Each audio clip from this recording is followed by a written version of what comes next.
Alright guys, we're back for another Dokkan battle video, and today we're going to go ahead and take a look at our boy EZA Raditz. Now Raditz, of course, is pretty good after his EZA.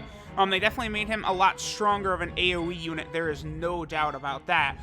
It is pretty interesting in how many AoE units we've gotten of recent, right? We got LR Krillin, we got LR Vegeta and Nappa, now we got this Raditz as EZA, so they are really dramatically increasing the amount of AoE units that are being spit out right now. That's good because there is a world tournament coming up in a couple of weeks as well, so I'll be able to test out Raditz, Vegeta and Nappa, and Krillin. In the future, whenever we get the Saiyan Saga category, looks like it could potentially be interesting with a lot of options available for an AoE team as well.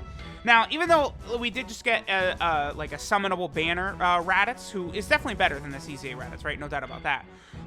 It's still good that this Raditz EZAs, however, because this guy's completely, very easily free to play, right? And his EZA area, I do not think is really that difficult. You know, they just want you to use Saiyan Saga units, which a lot of them have either been out forever, like Grade A Raditz has been out forever, and he's what I found to be the best leader for the Raditz. We see 1.35, that's not bad. Like, that's good, because remember, Raditz gets stronger when there's multiple enemies. So, like, you know, that's a good number he's at right there, man. Like for a complete, legitimate, 100% free-to-play unit, like, that's good. No doubt about that. I do like this Raditz. I think they did a really good job. You know, again, I know that we just got a summonable version of Raditz, who is definitely going to be better than this guy, but there is a lot of value, I feel, in having an amazing version of a character that's free to play and then a great summonable one, right? Like, you know, even we could say the same thing, you know, with like Tech Vegito Blue and LR Vegito Blue back in the day, right? Like, it was great. We had this summonable version that was like an offensive machine, and then we had the free to play LR that was like a defensive ace. Like, it was very good. So, like, them giving this Raditz and EZA is good for the Saiyan Saga category. Again, notice how as we're continuing throughout the year, they're continuing to give us Saiyan Saga stuff, man. That's not a coincidence. We're definitely building up towards some introduction of the Saiyan Saga category. I don't know when it's going to be. I would presume, I mean, it could be the Tanabata celebration. It could be New Year's. I don't think it would be the 350 million download celebration, though. It doesn't seem likely to me that they would do that, right? Okay, so I'm trying to think what would be better for Raditz here. I actually think it might be tied, because Brutal Beatdown, right? Both Physical Kid Buu and Turles have Brutal Beatdown. That's a 10% attack link, right? And then Metal Cooler has Nightmare. So no matter what, like, you know, we could say Kid Buu gives 60% to Raditz, and then both Metal Cooler and Turles give 40%. But, like, you know, Turles could give 50% depending upon the situation. I think it probably, yeah, I think these attack sets are actually going to be the same. Metal Cooler and then Turles with Kid Buu. So this is pretty much going to be the highest attack set I think we're going to go ahead and see. At least on this team against one enemy, right? After this, we'll go, I think I'm going to go to the Super Saiyan 3 Broly event, and we'll go ahead and test out Raditz against multiple enemies, see how much damage he's doing. Again, I think he's going to be a pretty good option for World Tournament. 1.67, we'll take that. Like, I don't know. I think, like, this Raditz on, like, a pure Saiyan AoE team could be interesting. You know, with, like, LR Broly, the Dragon Ball Super Broly, you know, you might have something that you could rock with there. So, I think this Raditz is pretty good. I bet, actually, believe it or not, that Raditz is probably good enough now to where you could actually build an AoE team around him in the World Tournament, and you could be competitive. I think you could, because I remember there was discussion previously when Raditz originally came out, where a lot of people were like, that was the unit they were using for World Tournament. But guess what? When Raditz originally came out back in 2017, we were already in the 30 times difficulty meta. So, like, the World Tournament has not changed since Raditz initially came out, but now he's gotten an EZA.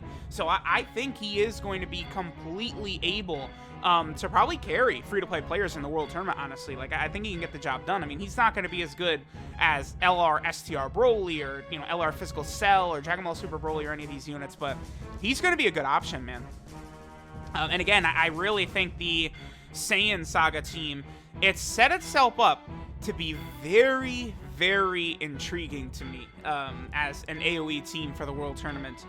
Depending upon what other characters we get, you know, if there's going to be any other AoE characters, could be very interesting. So, okay, let's go ahead and get this attack stat for our boy Raditz, and then after this, we're going to go ahead and head over to, again, I think the Super Saiyan 3 Broly event, and we'll go ahead and test out how our boy will do against that Broly and also that Paragus. So let's go ahead and see. So, not bad, not bad. And of course, you guys know by now, pretty much anytime a unit can be run on the cooler team, we're definitely going to do that, because the cooler team is just set up to where, like, you know, Rildo is on there, Kid Buu is on there, Metal Cooler's on there, Turles is on there. Like, many of the really good options are on there. So, you know, we're going to make sure to frequently be looking at that. So, all right. Now, let's go ahead and head over to the Goku family team, and we're going to go on the Super Saiyan 3 Broly event.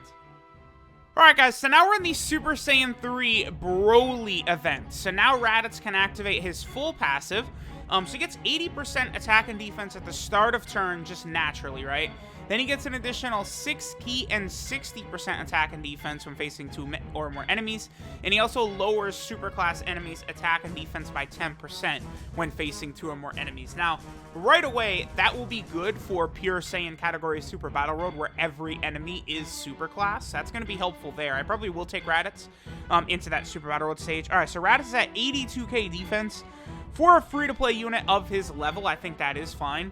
Okay, so really what we're hoping for is that Raditz does not crit Paragus here. I mean, I guess if he does, I'll just hop back in. But I probably would like to get B-Pan's active skill here with Raditz on this rotation. Okay, so 1.54. That is with his full passive active. But, you know, that's without a bunch of... Okay, good, no crit on Paragus. But that's without a bunch of different things, you know, like he doesn't have Brutal Beatdown, he doesn't have Nightmare, you know, a lot of links like that. Those are, like, specifically villain links. Like, I think both Brutal Beatdown and Nightmare are only on villain characters. Yeah, only extreme class characters have either of those links. So that is unfortunate, but not really too big of a deal. Okay, so now we'll go ahead and float B-Pan off, and we'll go ahead and just focus in on the Broly here. I do love these types of events right here, where, like you have the one enemy that's just like a juggernaut just standing there, this Broly, and, like, it allows us to sort of stall, and, like, it's good for showcases, right? Like, you know, that's why a lot of times I would go into that Beerus event, because, you know, that Whis, you can't hit him, right? So it's easy to just sort of stall there. The only issue with that is that Whis randomly seals someone at the start of turn. So I've had many times where it's like, all right, here we go, and then Whis just seals the unit I'm showcasing, and it's like, oh, well, thank you, Whis. I really appreciate that, Whis, my boy. All right, so next turn. So, okay, so hopefully Raditz... All we need is for him not to crit Paragus right here, and then we're going to be good. We're going to be able to go into the next turn with B-Pan's active skill and see how much damage Raditz will be able to do. He might be close to 2 million, I would think, because there he is at 1.54. That's what that Super Saiyan 2 Gohan linked up with him. I remember Raditz would work incredibly well with... Okay, we did get the crit. Okay, that's okay. So what I'll do is I'll just go ahead and come back into the event with the rotation we're looking for. So again, I want, I'm probably going to have AGL Pan, you know, supering in this first rotation like usual. You know, having her, you know, give that 2-turn attack buff. Because, you know, I don't really like to use Bardock and Guinea too much because they're, like, Bardock and Guinea is an okay unit, but it's not something I would really run too often, right? Whereas, like, AGL Pan is so good, especially on, like, the Goku family team and stuff like that. Like, I would run AGL Pan on most teams she's on, even though I think she probably is the worst of the 50% units, but it doesn't matter. She's still that damn good, right? So, okay. Well, actually, we can get this attack set right here, but this is just going to be without Raditz's full passive active, right? That's the only thing. So we'll be able to see this rotation with the active skill. Oh, we didn't have AGL Pan super attacking last turn, right? Because I did the active skill. But we'll be able to see the difference Raditz can get with multiple enemies being on rotation, right? And again, after this, I will just go ahead and back out and come back in, and we'll see. I'll probably just stay in the Super Saiyan 3 Broly event, I suppose. Although I don't really need medals. Like, you know, one thing about doing showcases, I just have hundreds of medals of, like, every Dokkan event. And it's like, I really don't think... 1.54... Wait, really? Did I forget to use B-Pan's active skill? I might have. I would actually... Like, what? 1.54? I think I forgot to use her active skill, didn't I? I was just jabbering away and I didn't use her active skill, I think. Oh well. Well, you know what? Did I use it? I really can't remember. But I was like, wait, his attack set didn't... Oh, no, but that was against one enemy. I did use it. But I was just thinking, that's... Okay, so looks like her active skill has pretty much the same buff as being against 2 enemies for this Raditz. Because Raditz only is 80% attack and defense at the start of turn. So it's not exactly like he's one of these units that's getting, like, 200% or something like that. Okay. So, all right, let me come back in. And this time we'll get that same rotation just against multiple enemies. Alright guys, so we got the rotation that we want against Broly and Paragus. So let's go ahead and see how much damage Raditz will do with his full passive active. Then of course, having the active skill, we got some nice support and things here. So let's go ahead and see what attacks that our boy Raditz can hit. And then we'll go ahead and take a look at his info afterwards. So our boy EZA Raditz here, what will you do with B-Pan, giving you a big fat buff? 2.13, pretty good, actually. That's not bad. He's decent. Raditz is very good. I like what they did with his EZA, for sure. Definitely. He's a very solid unit. Alright, so this is Ruthless Invader Raditz.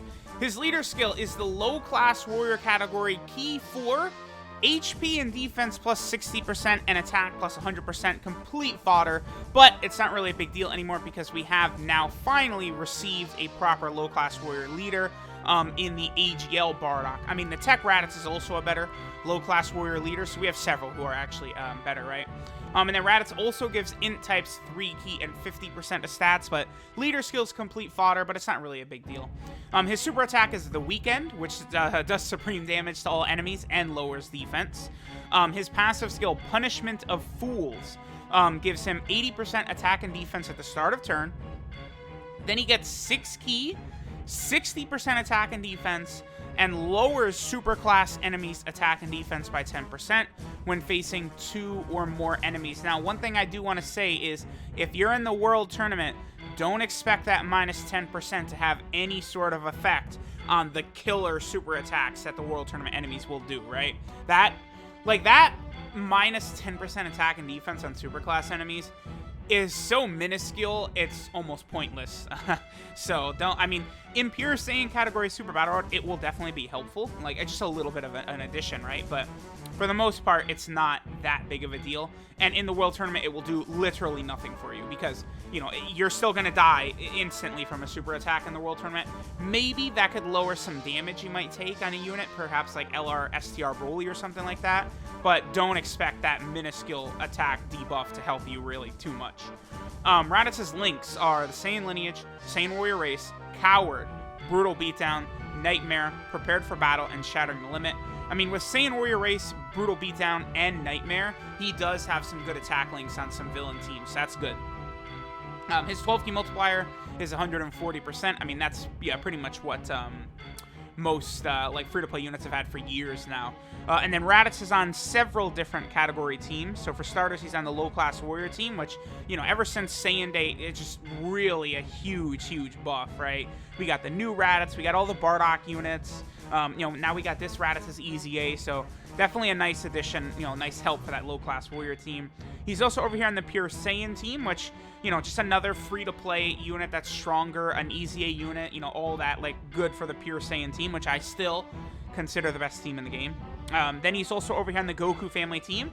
Those two teams, man, Pure Saiyan and Goku family, it's impossible for them not to get updated, to get new units literally every update, so. And then finally, Raditz is also on the Terrifying Conqueror category, which my prediction has come true. We've just been getting constant new units added to this category. This category, I mean, as this gets stronger, Cooler gets stronger. So, Scouter Vegeta, Lord Slug, Baby, Bojack, Demon King Piccolo, those characters get new versions, and Cooler just gets better. So keep that in mind. So there we go. There was this EZA Raditz. It's a pretty good unit. We'll take him into Extreme Super Battle Road, where I think he should perform very well, I think. And then we'll also take him into Pure Saiyan category Super Battle Road. I think he'll do pretty good in there. So we'll go ahead and see. Either way, thanks guys for watching, and I'll catch y'all next time.